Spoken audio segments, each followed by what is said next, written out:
Bismillahirrahmanirrahim. Dear friends, this is Farooq Mirza, your host from Fourth Pillar TV USA's program, Washington Global Forum from Washington, D.C.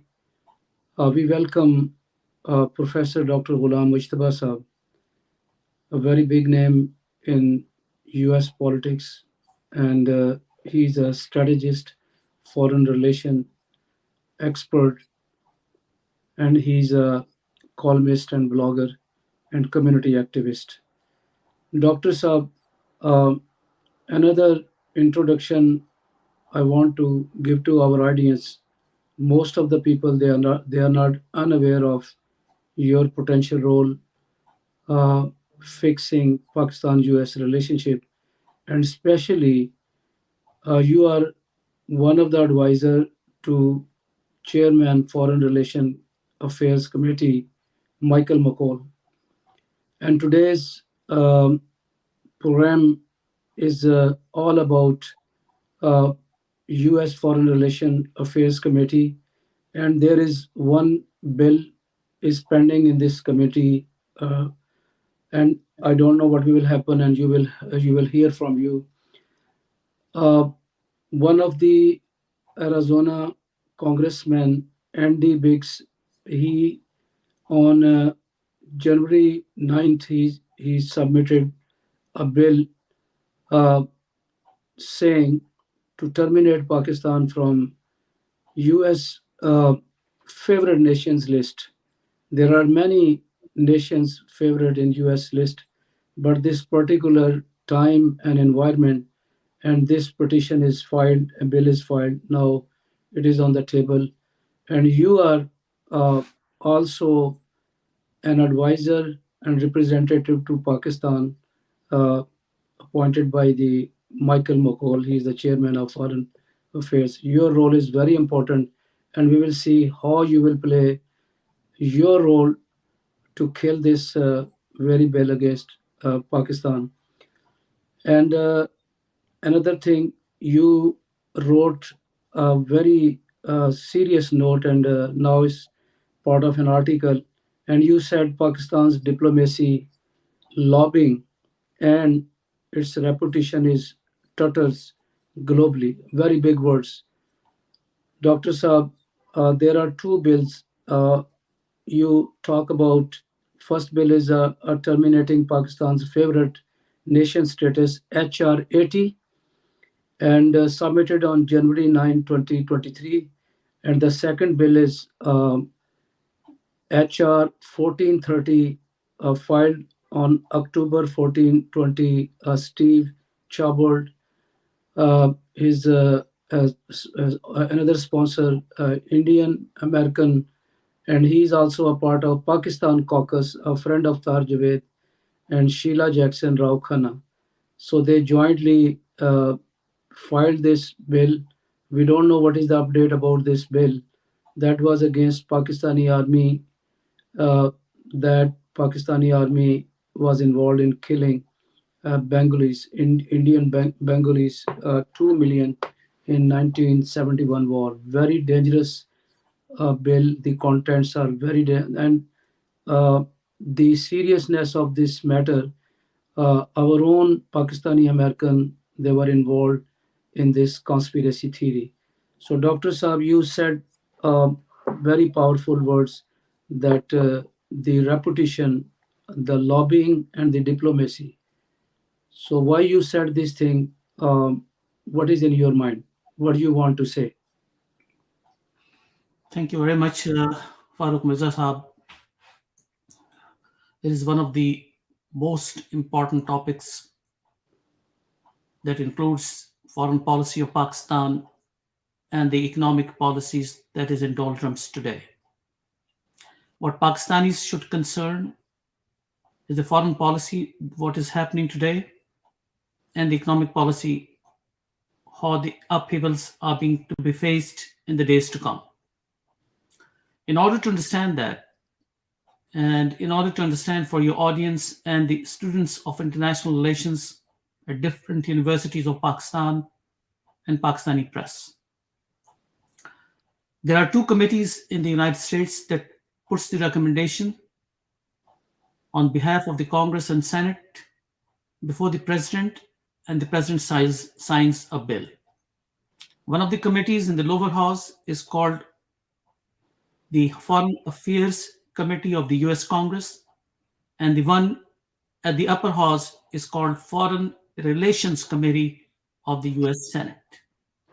Once the bill is passed in the Congress by a simple majority, it will go to the Senate for a simple majority victory on the bill, and then it is tabled before the President, who has to sign or veto the bill. Then it becomes law. In this case, in the entire history of Pakistan, there were only few cases where bills were tabled against Pakistan. The first that personally I encountered was in 2013 and 14, when Sherry Rahman was Pakistan's ambassador after Hussain Haqqani in Washington, D.C., holding the status of State Minister of Foreign Affairs and ambassador to the United States. Imran Khan had brought, we are going into a brief history, we're not going into details, had brought a blockade on the streets of Pakistan to block NATO supplies in Afghanistan. That was in 2013 and 14. I don't remember the exact date. And because of that, the chairman of the Foreign Relations Appropriations Committee, the chairman of the Appropriations Committee of the US Senate, that was Daniel Inouye, the longest serving senator in the US history. He had tabled a bill to put sanctions on Pakistan.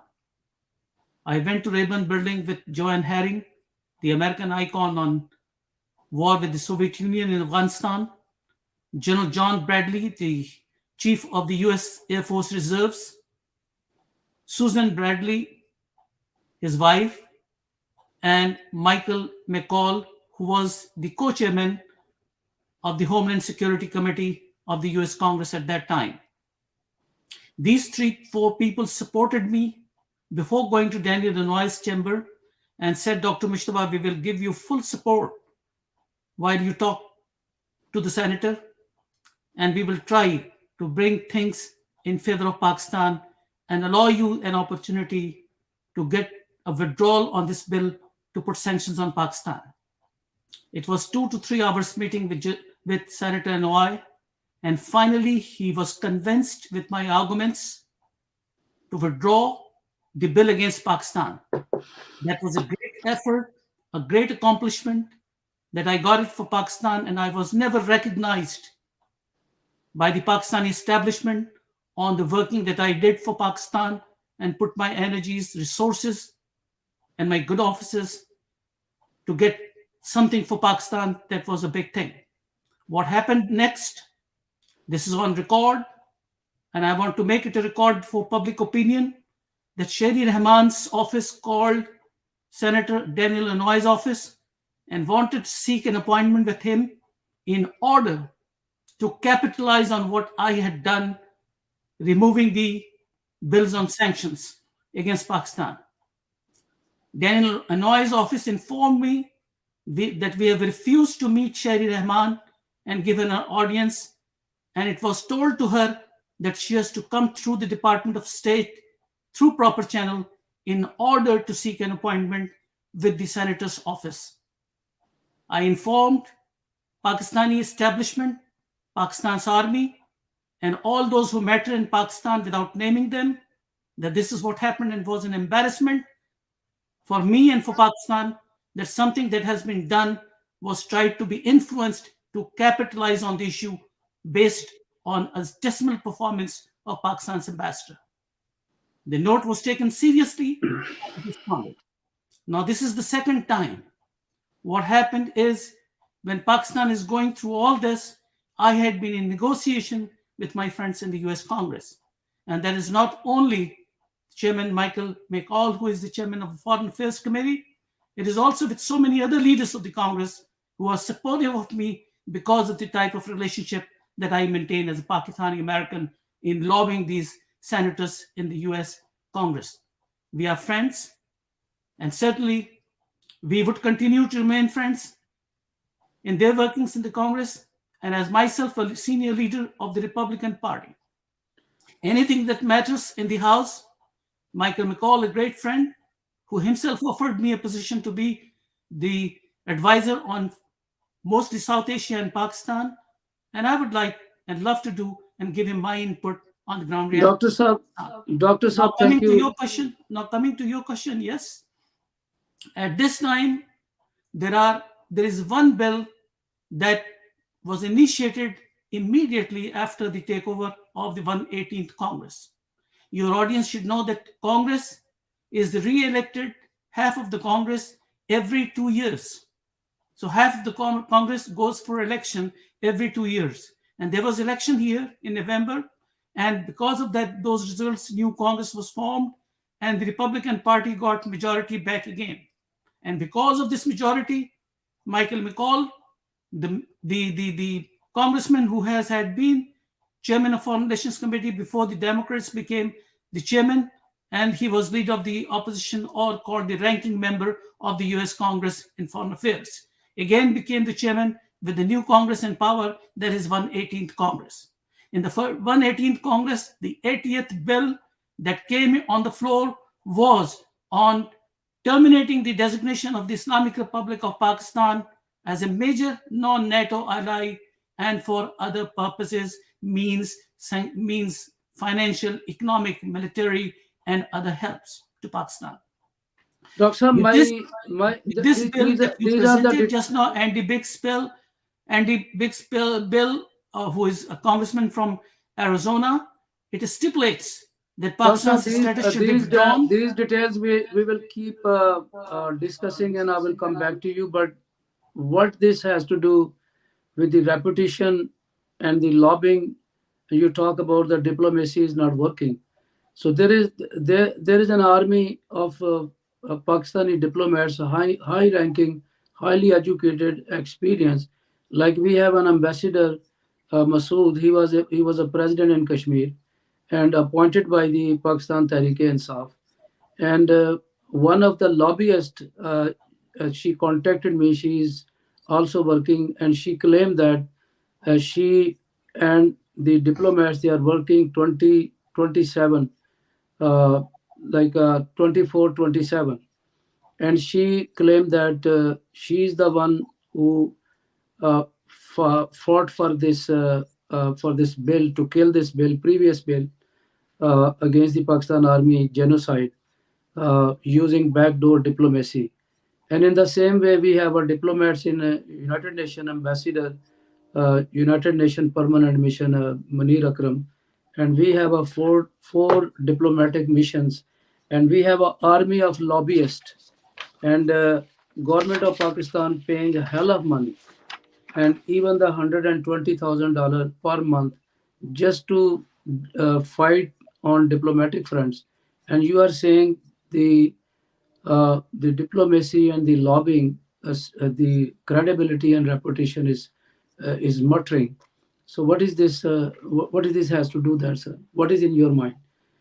You want to say that they are not working as supposed to be, or nobody's listening, or foreign policy on foreign diplomats, they are not functioning properly.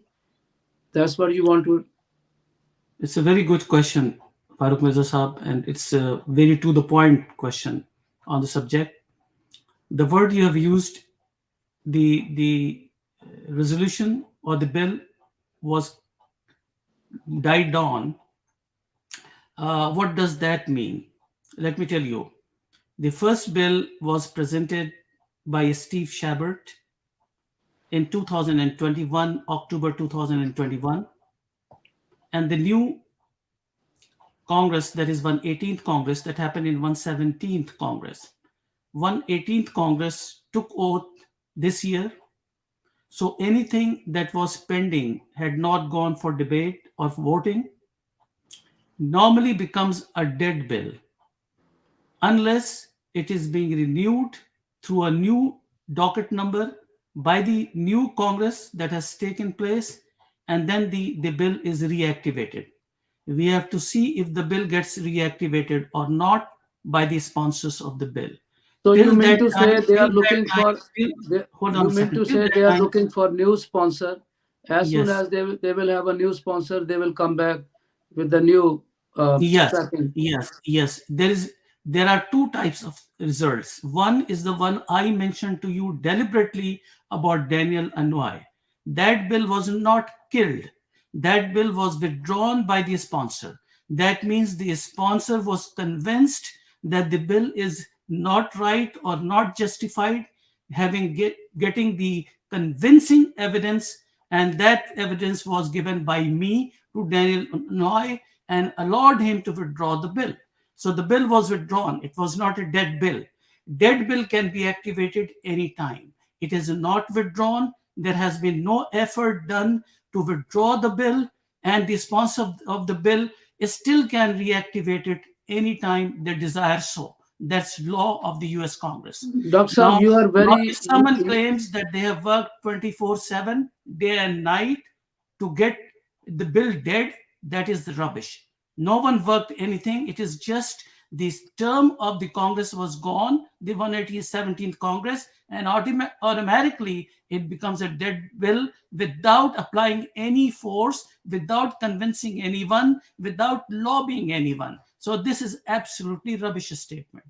Dr. Saab, uh, I know you are very careful responding to my question because this is an independent forum and you are free to talk anything you want. Uh, my concern is that the previous bill we are talking about filed against Pakistan Army, and some lobbyists they are claiming that they fought for that and they killed it. But it's a rubbish. We all already know that. Exactly, I'm coming there. But I'm coming now, to the but question. now, You my question, my concern, very serious concern, Dr. Saab, I want to ask you: did government of Pakistan or any uh, a, a particular department investigated this matter and they put some kind of liability or someone? You know that the irony of the matter is that the Pakistan American caucus and the Indian caucus, 70% people they are in Indian caucus, they are a part of Pakistani caucus.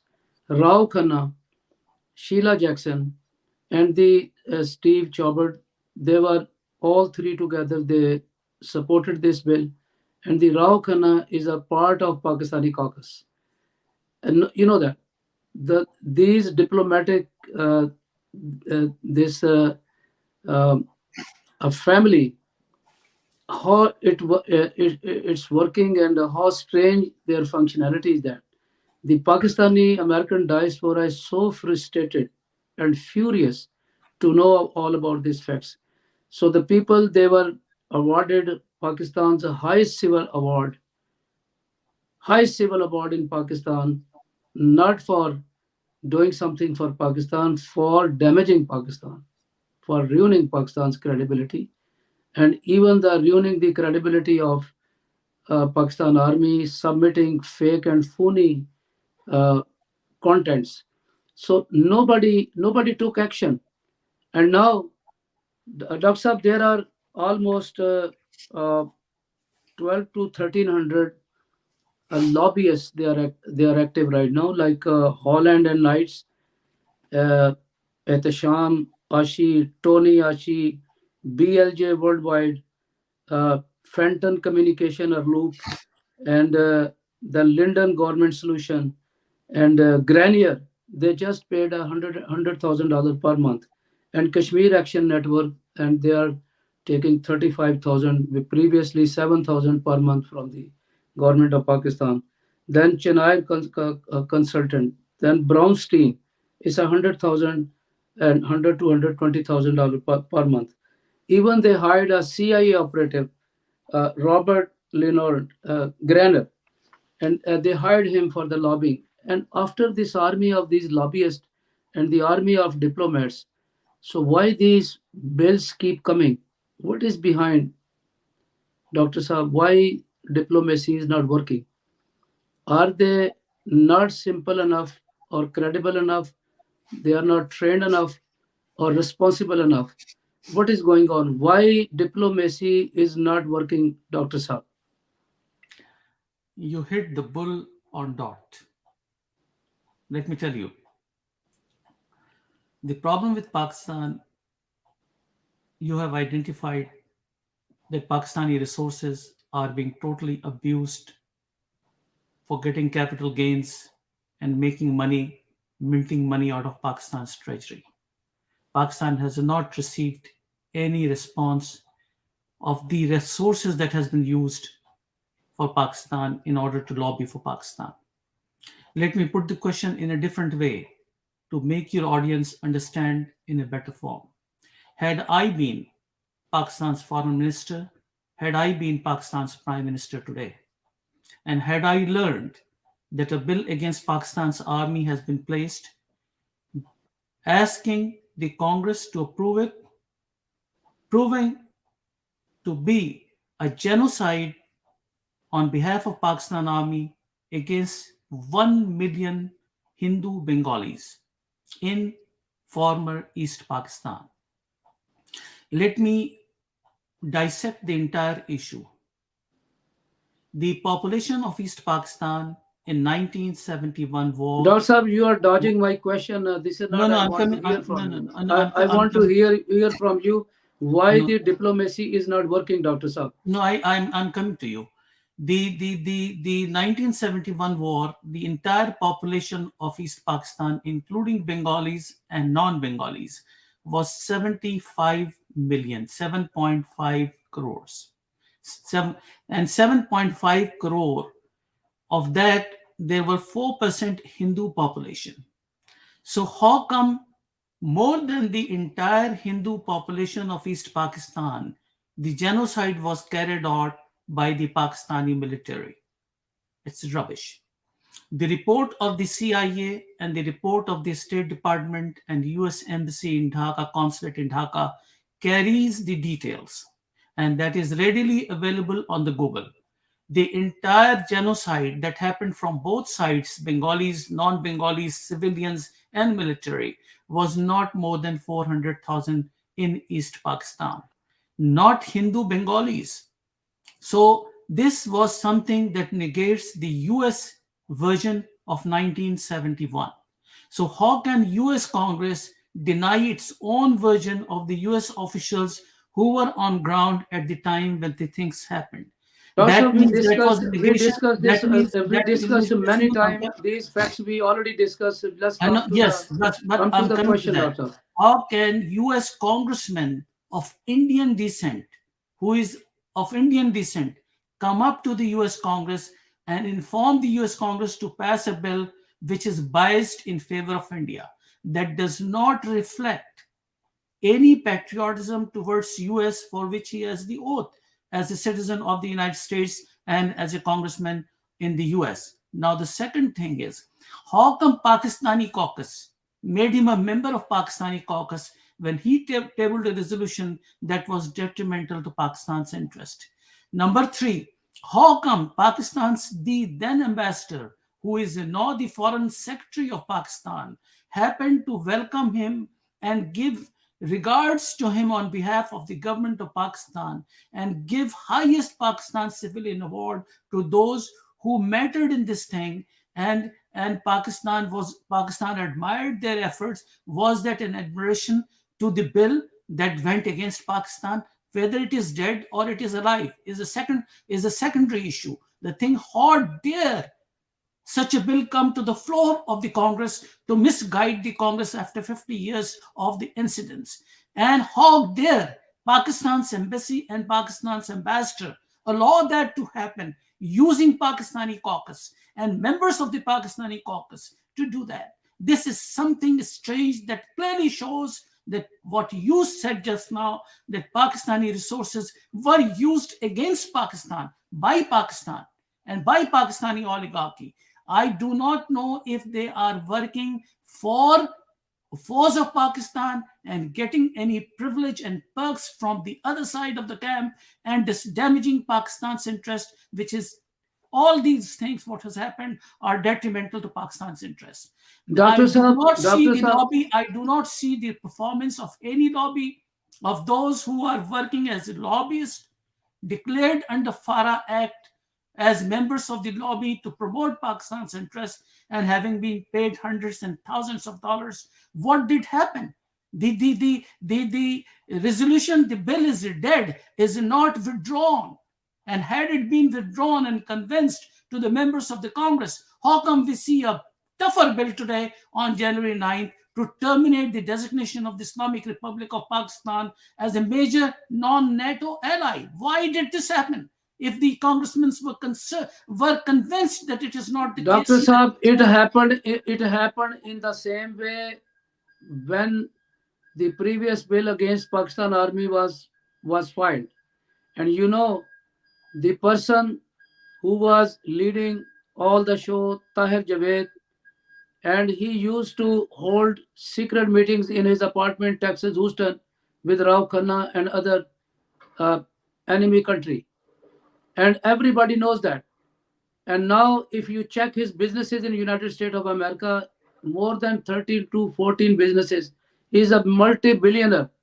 His wealth piled up, and so the other shareholder and the diplomats. If you check their assets and your other stuff, you will be astonished how these conspiracy theories, well-knitted conspiracy theories works. Dr. Saab, nobody take action so far against these people. And what is the role of Pakistani American caucus? It's simply useless. That platform was used against Pakistan. How it is uh, possible, Dr. Saab? I think the people who are sitting in Islamabad and who happen to oversee what is happening on the resources of Pakistan in the United States, who is lobbying for Pakistan, how much money is being spent, what results are being accomplished. These are matters of deep concern and grave concern. If a single man like me can go to the Congress and lobby in favor of Pakistan as an American citizen, as a senior member of the Republican Party, and gets a bill withdrawn putting sanctions on Pakistan in 2013 in the Appropriations Committee of the US Senate, why can't so many people who are paid workers under FARA Act are not doing the right thing? This is a big mark of interrogation Dr. for Saab, the entire Dr. Saab, population of Pakistan. we invited today Ambassador of Pakistan Masood Khan, and the invitation sent to his press minister. He did not respond. We sent the same invitation to Ambassador Munir Akram. We did not get any response. We sent this uh, same uh, same invitation to Tahir Javed, and he did not respond. Even Shahid Khan, uh, uh, we invited him, but even he did not aware of this bill. So this is the thing. They don't want to face reality. They don't want to face media. They blocked media. Anybody asked questions, they blocked it. You see, they are uh, erecting a strange, suspicious organization every day on Kashmir and on diplomacy and foreign policy. And within the community, you know how many organizations they don't have any role, and they are ignoring dividing diaspora. The diaspora can play a very big role building foreign policy, and they can get a very big response from US Congress and the American politicians. The people, they have a remarkable relationship. Let's go to the next question. Dr. Saab, you are on schedule, uh, we heard, and I want you to confirm you are meeting with Michael McCall, a chairman of Foreign Affairs Committee, on February 12th, and you are meeting with him. And the HR 80 bill is also in the same committee. So, what is the purpose of your meeting? While we heard that Bilawal Bhutto tried to meet with him and he denied. So, why you are so important, and what is your role Can you please specify so that we can, the foreign office and the local diplomats, they should know that Pakistani American, how important he is and how important his role is. Dr. Saab, what is the story? Why you are going over there? Farooq Mirza Sahab, you catch me at a wrong time, on a wrong occasion. But you have a right as a journalist, as a Pakistani American journalist, you have the freedom to ask question, and I will put certain reservations in responding to the question. One, if Bilawal Bhutto got an appointment and tried to meet Foreign Affairs Committee, he would not be able to meet like that. There are certain obstacles in it. I am meeting the Foreign Affairs Committee chairman. I'm a friend of him. I'm a senior leader of the Republican Party. I'm an advisor with him, particularly on Pakistan.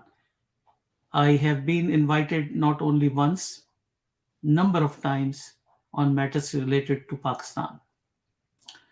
And Michael McCall was so kind enough that when I called diplomats conference in Serena Hotel in 2014, where the US ambassador and all the top ambassadors of the world participated, Michael McCall was live into the program on my request. This normally does not happen. He went one step ahead of me in support and to help Pakistan. He's convinced. And he was with me in my meeting with Senator Daniel Inouye to convince him to withdraw the bill putting sanctions on Pakistan. He's a friend of Pakistan, and he will not go with the Pakistani diplomats. Pakistani diplomats may be grade 22 officers in terms of Pakistan's oligarchy, but they are simply representative of foreign government who can just go through the State Department, Department of State, in order to meet US officials if they allow so. So the normal procedure is seeking an application and meeting a request to this Foreign Affairs Committee through the US Department of State. Unless that is approved, there cannot be any meeting. So the state, out of state players are the major factor in bringing things to resolve between two states in matters where there are delicate issues. Pakistan has not used those channels. And Pakistan has been repeatedly informed Pakistani oligarchy, Pakistani military, that yes, we are here and we are serving Pakistan's interest, as so many things has come down in recent months in your program, including the nuclear war between Pakistan and India. They are well aware, the intelligence agencies, the oligarchy of Pakistan, that I have been working and people like me are working Dr. here, Saab, I need two including confirmation yourself, from you. including yourself, to serve Pakistan's interests, but their services have not been recognized or appreciated for reasons we know that. We are Dr. not Saab, I there. need two confirmation from you. One of the lobbyists, she's working for the government of Pakistan on Kashmir matters. She said that the ambassador Masood Khan, he spoke to Michael McCall, and later she claimed that the bill would be killed. Number one. Number two, did any Pakistani diplomat from the embassy of Pakistan or UN permanent mission to Pakistan or from the foreign ministry, anybody call you to find out or to discuss or ask you to support to deal with this matter? Did anybody contacted you? You are going on February 12th to meet with Michael McCall.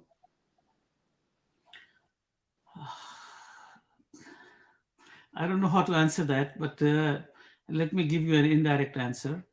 If you go to my speech of 2014 on YouTube, my address include with Michael McCall and Joanne Herring on the diplomatic conference, I offered $55 billion of hardware aid to Pakistan, And when I returned back, Mike asked me that what did happen? Did the prime minister call you? I said no.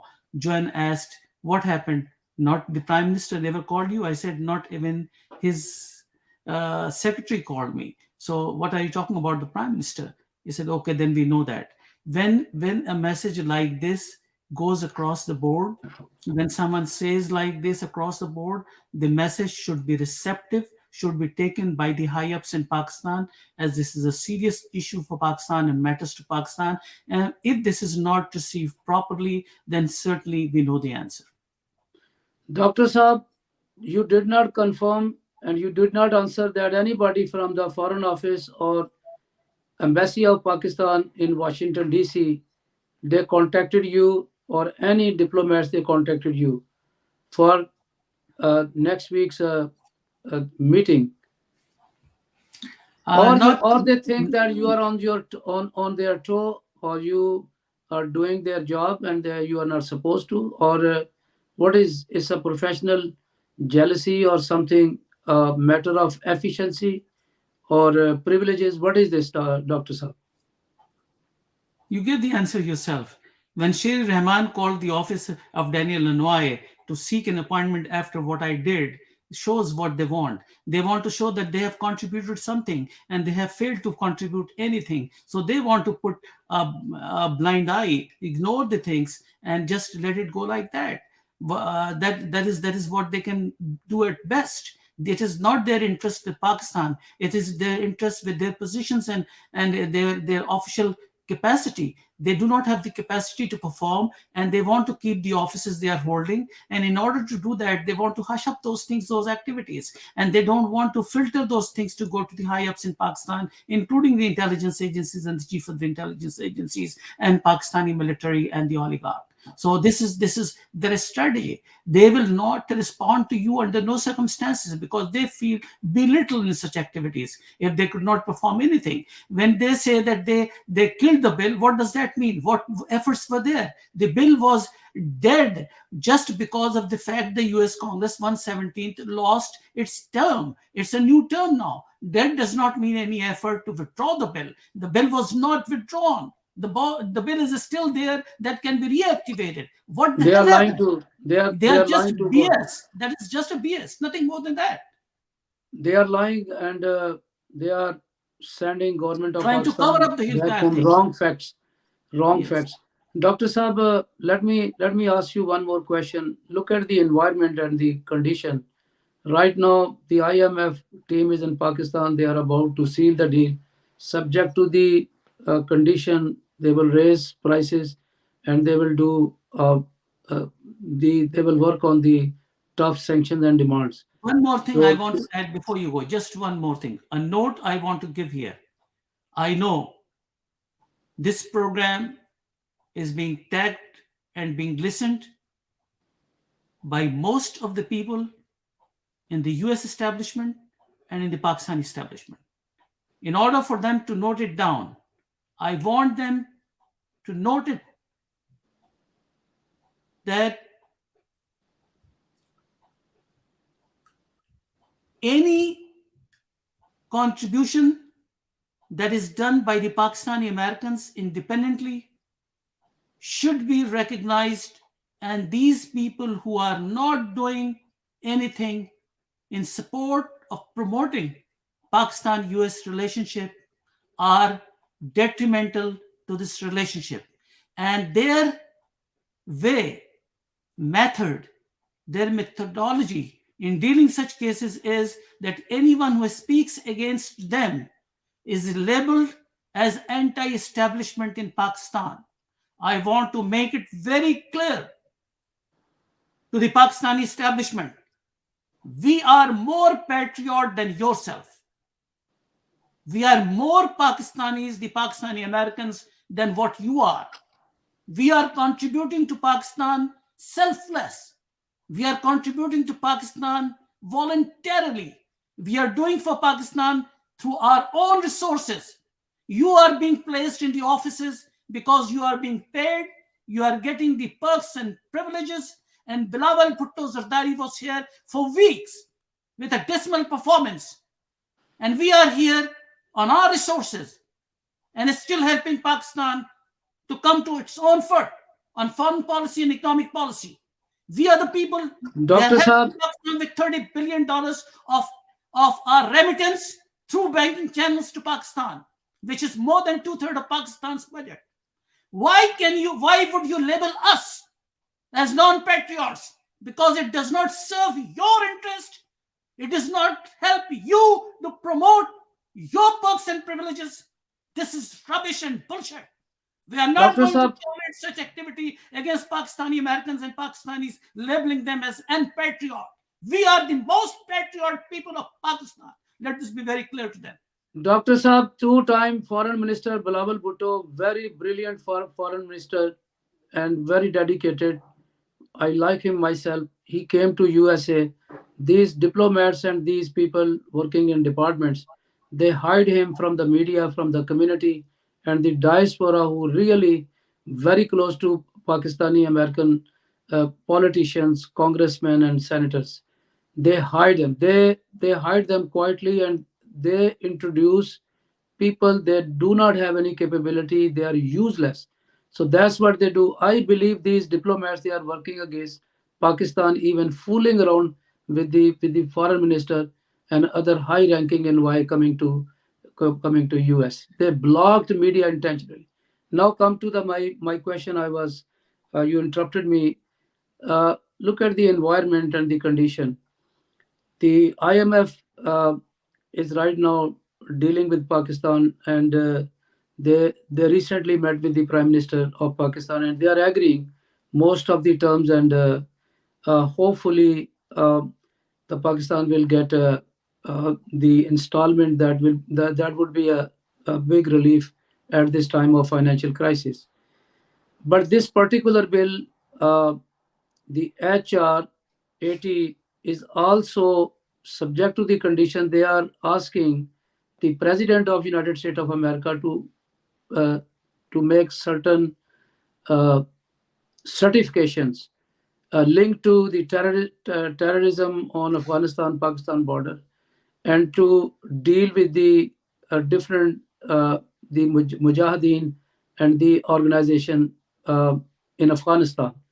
So do you think this is an outcome of the Pakistan's recent uh, close relationship with Russia, and the foreign minister was there, and even the prime minister met with the Russians, and the Russians came to Pakistan. They are shopping around oil, wheat, and other energy products.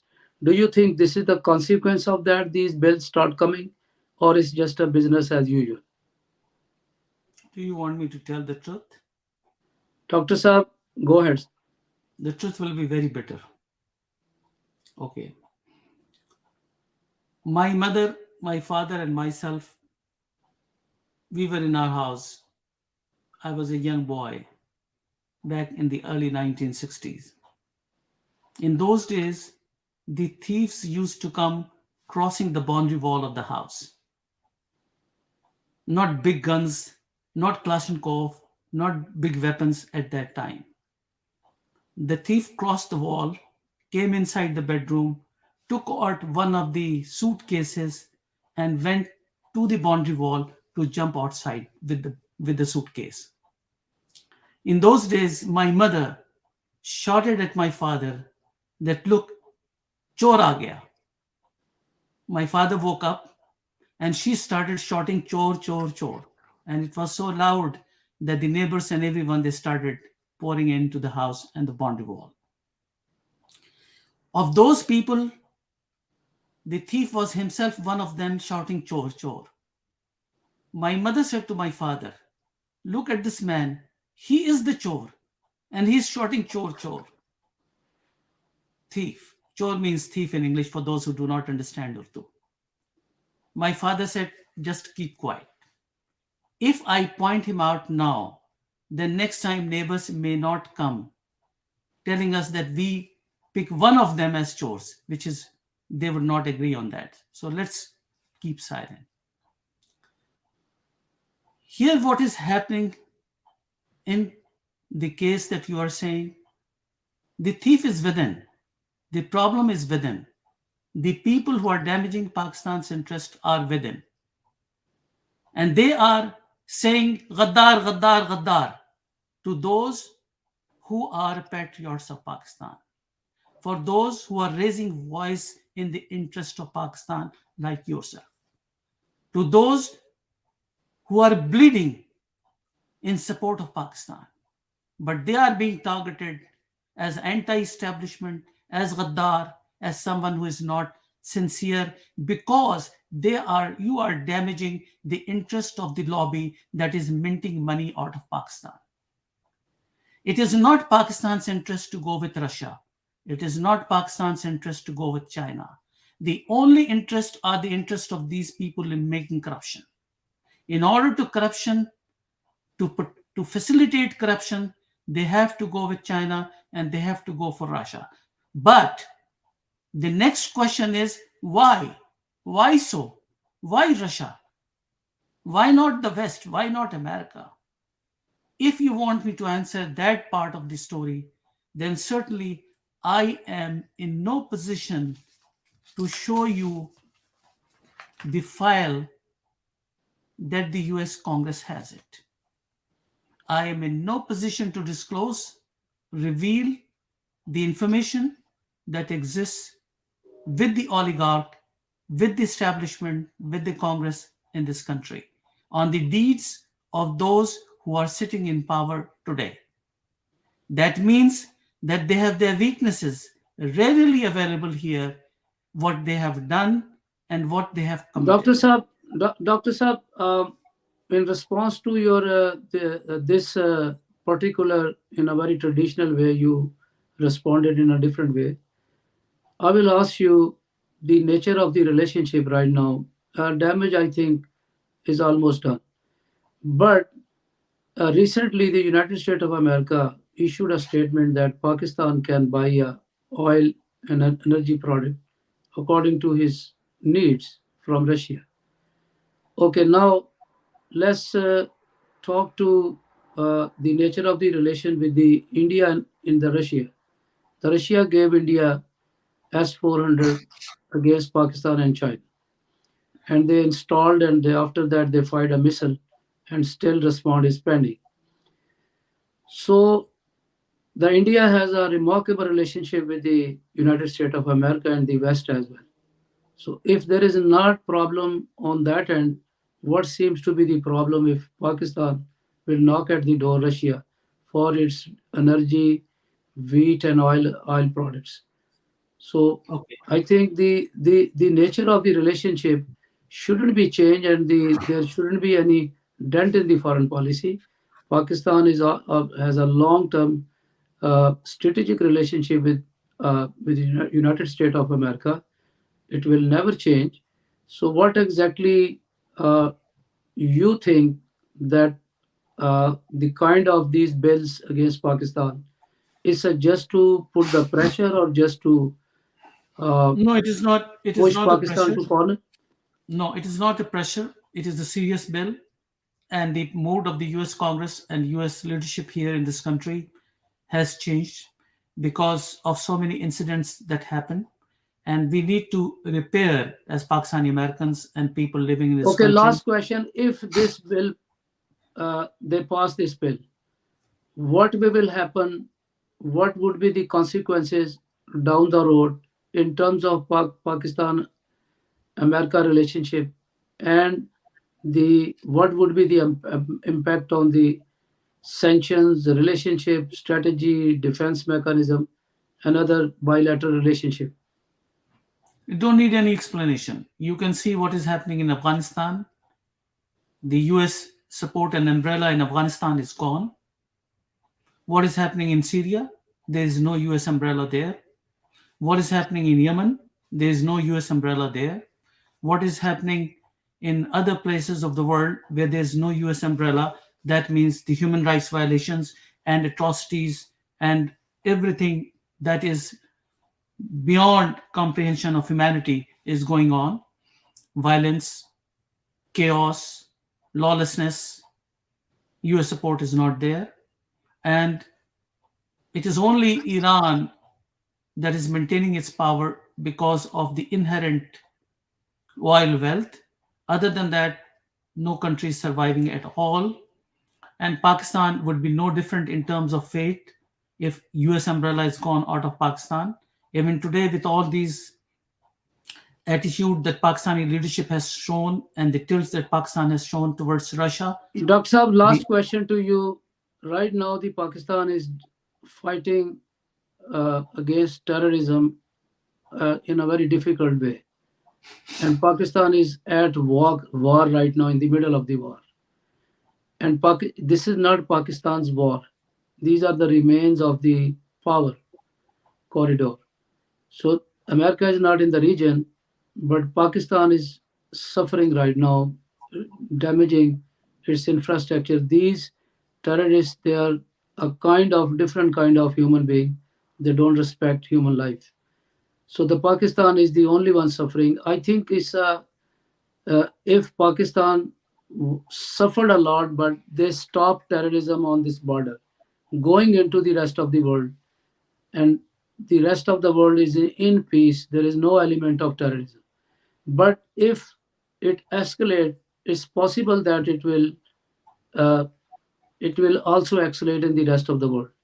Do you think uh, staying with Pakistan, supporting Pakistan, helping Pakistan, and helping Pakistan strengthening economically is in the best interest of not only America but also in the interest of the West in the local region? What do you think, Darsa? if you look to the terrorist activities that is emanating or being generated in Afghanistan and infiltrated into Pakistan, why don't you look to the geography of Afghanistan? Afghanistan is the neighbor to so many other countries in Central Asia, which includes Turkmenistan and all other Central Asian republics, which also includes China, which also includes Iran. Yet there is no effect of those activities emanating from Afghanistan into the other region except Pakistan. So one has to understand why Pakistan is being targeted, why not other countries in the region are not targeted by the Afghan Mujahideen or Afghani terrorists. That has to be ascertained. What is so special with Pakistan? Why is it coming to Pakistan? Why Pakistan is the target? And why Pakistan wants to go into the lobby of those who never supported Pakistan? Russia was being Soviet Union was broken into pieces, 8 pieces, because of the efforts of Pakistan. How can a KGB man who was in charge of the affairs in those days, who is Mr. Putin himself, would forget what happened to them by Pakistan and the United States in the war in Soviet Union in Afghanistan? They cannot forget that. Where is Pakistan's wisdom in order to understand that Pakistan can have a good relationship and cordial relationship with Russia? America has no problem. If Pakistan can buy through cash, paying cash like India for S-400, why not Pakistan? Yes, Pakistan can buy S-400 if Pakistan has the money and means to do that. But Pakistan should not think that America is going to give them loans or money or lend them money and give US aid, and Pakistan is going to buy S-400 by virtue of that money. They should understand that UAE is not going to invest in Pakistan, which goes into Russian camps. They are allies of the United States. In order for Pakistan to be strong, Pakistan has to pick up the right camp that can help Pakistan build up the economy. I can tell you very clearly that the message to Pakistan is, come on, return back to the right camp. Get the help of the American businessmen, American Chamber of Commerce, and American investors into Pakistan. We are there, Pakistani Americans, to help you lobby to benefit Pakistan and keep those gaps Dr. Saab, time's filled up. up Dr. with Saab, time's Pakistan. up. Thank you very much for your time, Dr. Saab. Very valuable, informative discussion on Pakistan-American relationship and the recently growing tension in a diplomatic level. Two bills, uh, one HR 80 and one HR 1430 was on the US Congress. One is killed due to the technical reason or end of the session, and some lobbyists claiming that they work day and night to kill this bill, lying and producing, submitting fake facts. I think the army of lobbyists and the diplomats, uh, they are right now looting Pakistan resources, and the money set like almost $100 million every year, and they are fooling around, and their schemes and their lobbying credibility, as Dr. Saab said, the reputation is at stake. And these diplomats, they need a training, they need a refresher courses, they need updates, and new blood, and the people they know foreign policy, the people they know community mechanism and the involvement of the community, and the people they understand media's role, the media power of narrative.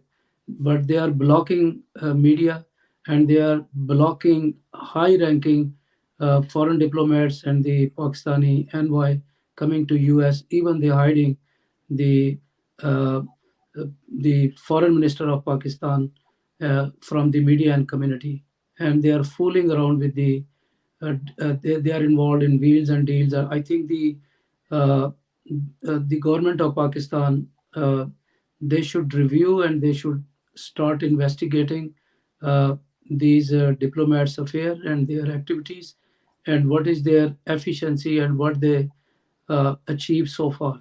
So they don't have any influence.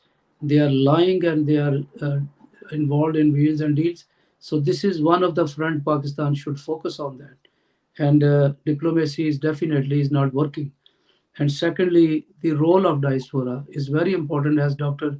Mujtaba is going to meet with Michael McCall, Chairman Foreign Affairs Committee. It's a very big news. I think uh, the foreign diplomats and the foreign office, they should immediately contact and sit with Dr. Mujtaba, and they shouldn't think that he's on their toe, but they should sit with him and set up priorities, and they should that he should present Pakistan's point of view to the Foreign Relation Affair Committee in U.S. Congress. So this is the best way to do that. In the same way, they should not block media who understand foreign policy and who know how to represent uh, diplomacy. So that will work. And folks, hopefully, uh, the joint efforts, the recent bill HR80 will be killed in the U.S. Congress. And in the same way, the IMF is in Pakistan, and we have a very positive news. They met with the Prime Minister and they agree on certain terms, and definitely the prices. Uh, we will also see the shortage of oil and energy products and the eatables within the market of Pakistan. And the another important thing that we want to communicate, the smuggling of US dollar from the Pakistani market to Afghanistan, that was uh, the another element. There was a shortage of the dollar and the lower rate of the Pakistani rupees. So now the authorities now wake up and they arrested a couple of people, and these dollars was smuggling in the concrete bags every day, almost $50 million from Pakistan to Afghanistan. So that was a very big tragedy. The people who are responsible on the border, or the people responsible dealing in the dollar market and the money changer, they are responsible. They should be arrested. So, folks, we invited Ambassador of Pakistan, we invited United Nations Permanent Mission Ambassador and their media team, but they ignored us. They even we invited some people. They are claiming that they are a part of Pakistani politics, and they were also involved in conspiracy against Pakistan. So they did not accept our invitation. So this forum is independent forum, and the Embassy of Pakistan, Foreign Ministry, and the any diplomats they want to be a part of this show, they can send us their statement. We can read to our audience, so we will welcome their point of view. Thank you very much, Dr. Saab, for your time. That was very valuable discussion, and our audience they will definitely enjoy these informative session. And folks, this fourth pillar, TV USA's this forum, Washington Global Forum, is designed to discuss foreign diplomacy's relations and strategies. So we will come back with a new topic. So far, Pakistan Zindabad.